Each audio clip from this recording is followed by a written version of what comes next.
बहुत समय पहले एक सुंदर से जंगल में अपने अपने घोंसले में रहा करती थी। पर चूंकि अब सर्दियों का मौसम लग चुका था, उन्हें आहार की बहुत दिक्कत हो रही थी। Lucy, Lucy. हाँ, क्या हुआ टूनी? अपनी चुटकी को बहुत भूख लग रही है। हाँ, तो तुम ये बात मुझे क्यों बता रही हो? जाकर कुछ खाना बनाओ। दरअसल घर पर अनाज खत्म हो चुका है और सर्दी के कारण मैं बाहर जाकर आहार नहीं ला पाई। अरे, ये तो बहुत बड़ी समस्या हो गई। पापा, मुझे भी बहुत भूख लगी है, खाना दे दो ना।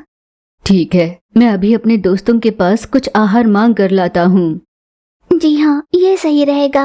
अपने बच्चों की भूख मिटाने के लिए लूसी कबूतर अपने दोस्तों के पास आहार मांगने निकल पड़ा। मही, मही, कौन आया है?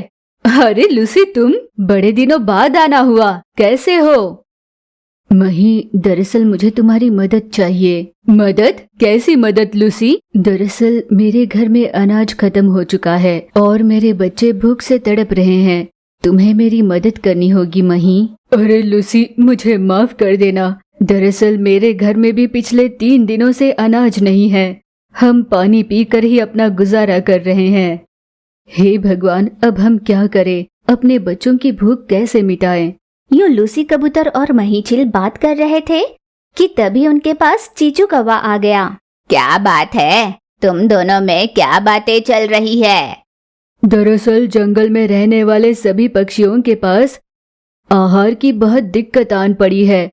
हमारी भूख की परेशानियों को तो भगवान ही ठीक कर सकते हैं। मुझे भी ऐसा ही लगता है। तो अब हम क्या करें? मेरे पास एक उपाय है। कैसा उपाय? क्यों ना हम सब प्रभु जीसस से प्रार्थना करें। हाँ, तो नेक काम में देरी कैसी? चलो अपने परिवार के साथ प्रार्थनाएं करते हैं।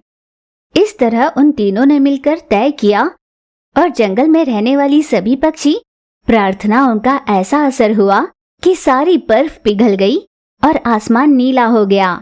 अरे, ये कैसा चमत्कार है? अभी अभी तो आसमान बर्फ से ढका हुआ था और अब सारी ठंड गायब हो गई। प्रभु जीसस की कृपा है। अब हम हमेशा की तरह बाहर निकलकर अपने लिए आहार इकट्ठा कर सकते हैं। चलो जल्दी से चलकर अपने लिए आहार इकट्ठा कर लेते हैं।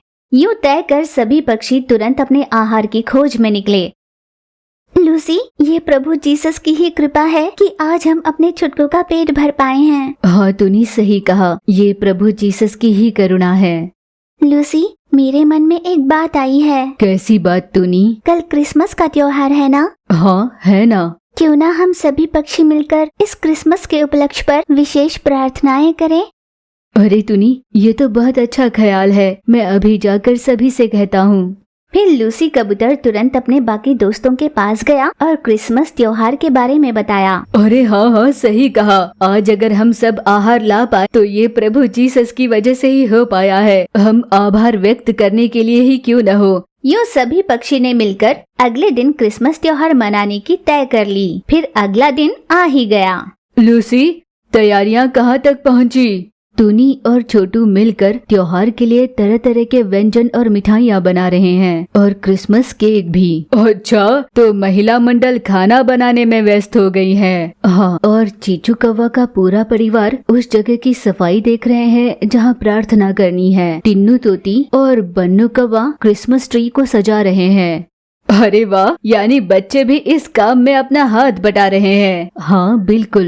लूसी, सारे व्यंजन बनकर तैयार हो गए। हाँ, और प्रार्थना स्थल की भी हमने सफाई कर ली है। हाँ बाबूजी, और हम सब बच्चों ने मिलकर क्रिसमस ट्री को बहुत सुंदर सजाया है। अच्छा, अब सब तैयार ही है, तो चलिए हम विशेष प्रार्थनाएं कर लेते हैं। फिर सभी पक्षी इकट्ठे हुए और क्रिसमस के उपलक्ष्य पर सभी ने मिलकर में प्रार्थनाएं की। सच में हम सब ने प्रार्थना भी बहुत अच्छे से कर ली। हाँ, तो अब देरी किस बात की? हाँ हाँ, सही कहा। चलो चलो।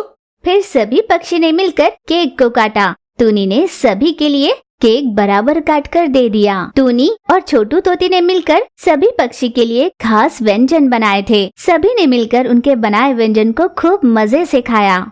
इस तरह त्योहार के उपलक्ष्य पर सभी पक्षी ने साथ में मिलजुल कर खाने का आनंद उठाया। बहुत समय पहले एक जंगल में टूनी चिड़िया रहती थी। टूनी चिड़िया अपने पति के साथ अपने घोंसले में रहती थी। उनके घर के पड़ोस में लूसी कबूतरी रहा करती थी। लूसी कबूतरी और टूनी चिड़िया के बीच बचपन से ही गहरी दोस्ती थी। लूसी कबूतरी और टूनी के पति में भी दोस्ती हो गई थी।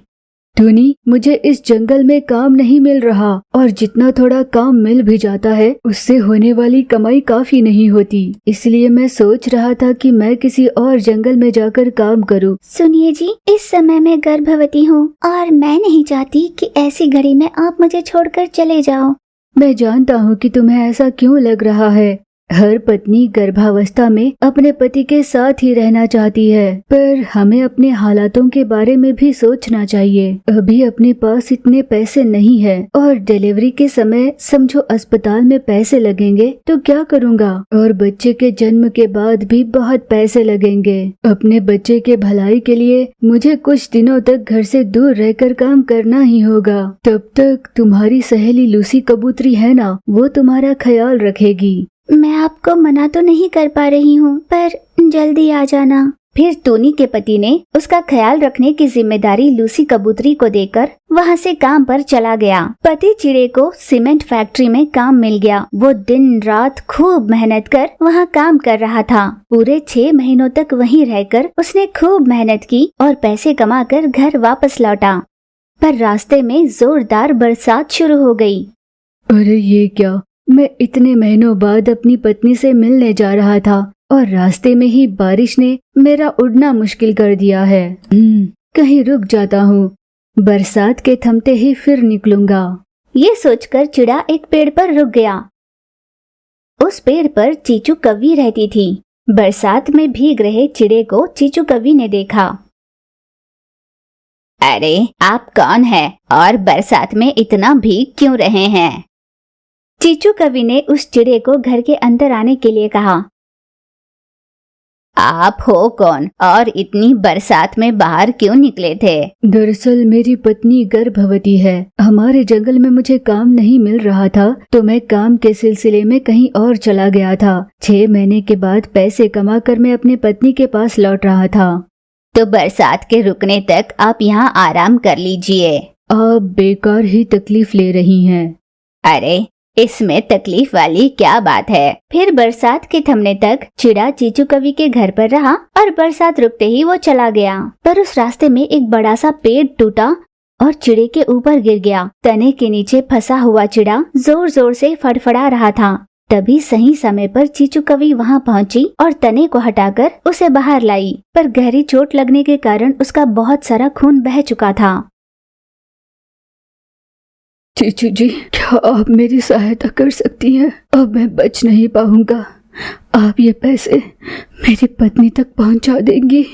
आपको कुछ नहीं होगा, आप थोड़ी हिम्मत रखिए, मैं आपको अस्पताल ले चलती हूँ। चीचू कौवी चिड़े को अस्पताल ले गई।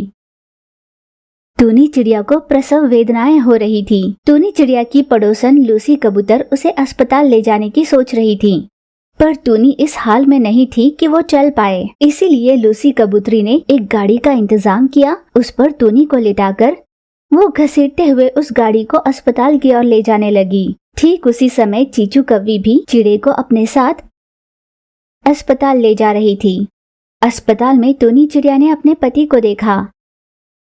अरे ये मेरे पति है, इन्हें क्या हुआ? रास्ते में एक बड़ा सा पेड़ इन पर टूट कर गिरा। ये बहुत घायल हो गए तो मैं इन्हें अस्पताल ले आई। डॉक्टर तुरंत उनकी जांच करने के लिए आए। इन दोनों की भी जान बचा पाना बहुत मुश्किल है। दरअसल इस समय अस्पताल में कोई और डॉक्टर मौजूद नहीं है। आप ही फैसला कर बताइए कि मैं पहले किसका ऑपरेशन करूं। डॉक्टर साहब, मेरी पत्नी के पेट में मेरा बच्चा पल रहा है, उसकी जान बचाना ज्यादा जरूरी है। तब मही चिल ने टूनी चिड़िया का ऑपरेशन कर उसकी और उसके बच्चे की जान बचाई। टूनी चिड़िया ने तुरंत अपने बच्चे को अपने पति के हाथ में दिया। आखिरी सांस ले रहे उसके पति ने जी भरकर अपने बच्चे को देखा और चल बसा।